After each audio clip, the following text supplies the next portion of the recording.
بسم اللہ الرحمن الرحیم۔ یہ واقعہ 70,000 مردوں کے زندہ ہونے کا ہے۔ اس کا واقعہ یہ ہے کہ بنی اسرائیل کے ایک جماعت جو حضرت حزقیل علیہ السلام کے شہر میں رہتی تھی، شہر میں طاعون کی وبا پھیل ہو جانے سے ان لوگوں پر موت کا خوف سوار ہو گیا، اور یہ لوگ موت کے ڈر سے سب کے سب شہر چھوڑ کر ایک جنگل میں بھاگ گئے اور وہیں رہنے لگے۔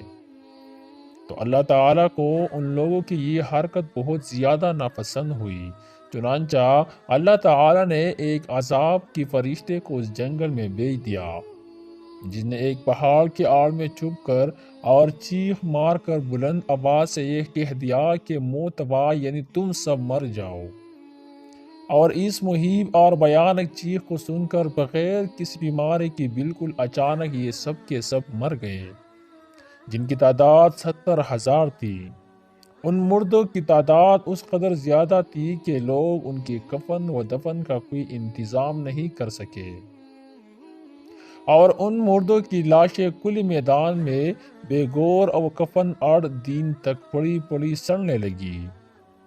اور بے انتہا تدفن اور بدبو سے پوری جنگل بلکہ اس کے اطراف میں بدبو پیدا ہو گئی۔ کچھ لوگوں نے ان کی لاشوں پر رحم کھا کر چاروں طرف سے دیوار اٹھا دی تاکہ یہ لاشیں درندوں سے محفوظ رہے۔ کچھ دنوں کے بعد حضرت حزقیل علیہ السلام کا اس جنگل میں ان لاشوں کے پاس گزر ہوا،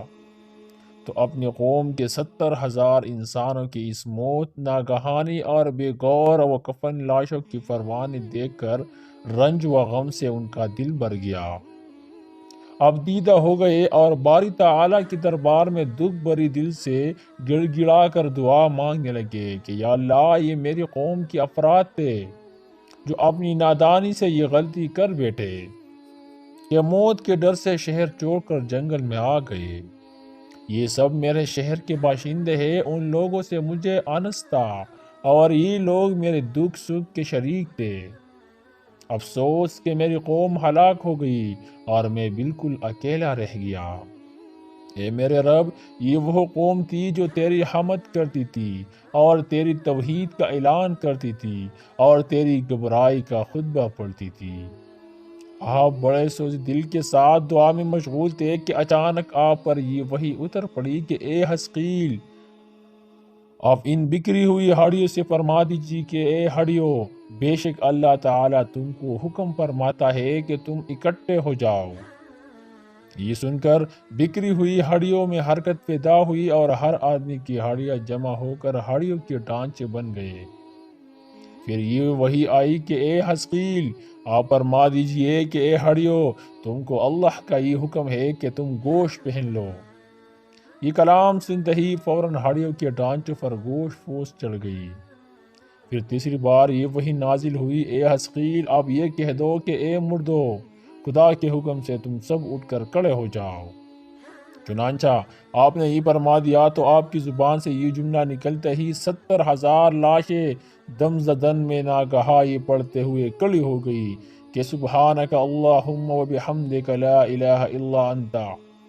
پھر یہ سب لوگ جنگل سے روانہ ہو کر اپنے شہر میں آ کر دوبارہ آباد ہو گئے اور اپنی عمروں کی مدت پر زندہ رہے۔ لیکن ان لوگوں پر اس موت کا اتنا نشان باقی رہ گیا کہ ان کی اولاد کے جسموں سے سڑی ہوئی لاشیں کی بدبو برابر آتی رہی، اور یہ لوگ جو کپڑا بھی پہنتے تھے وہ کفن کی صورت میں ہو جاتا، اور قبر میں جس طرح کفن ملا ہو جاتا تھا ایسے ہی ملاپن ان کے کپڑوں پر نمودار ہو جاتا تھا۔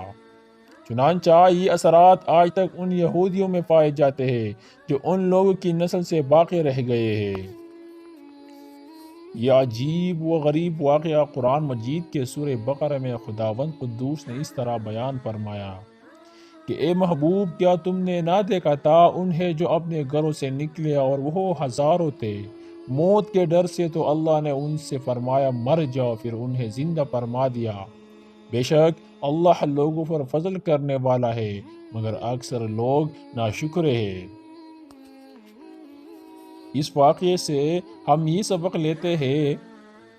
آدمی موت کے ڈر سے بھاگ کر اپنی جان نہیں بچا سکتا، لہٰذا موت سے بھاگنا بالکل ہی بیکار ہے۔ اللہ تعالیٰ نے جو موت مقدر فرما دی ہے وہ اپنے وقت پر ضرور آئے گی۔ نہ ایک سیکنڈ اپنے وقت سے پہلے آ سکتی ہے، نہ ایک سیکنڈ بعد آئے گی۔